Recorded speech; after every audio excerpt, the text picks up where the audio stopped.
Well, so here's the next question in our chat.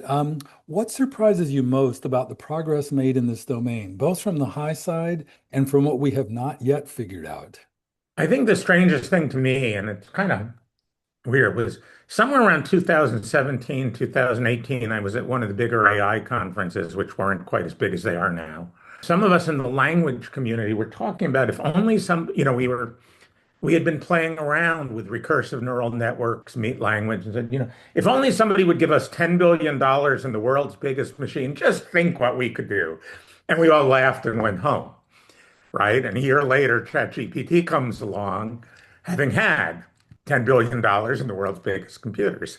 But, so that's sort of in some ways the fast answer was the surprise was how quickly that came up and that investment being there was sort of surprising. The other thing I think is how excited people are about something that does so poorly in some ways. So, in other words, its generality is incredible. Its specificity starts to get weaker and weaker. And, I mentioned philosophy. I won't tell the story. I gave a whole talk to a philosophy colloquium called Can ChatGPT Tell a Lie? And the answer is it depends on your definition of lie, not on what ChatGPT does.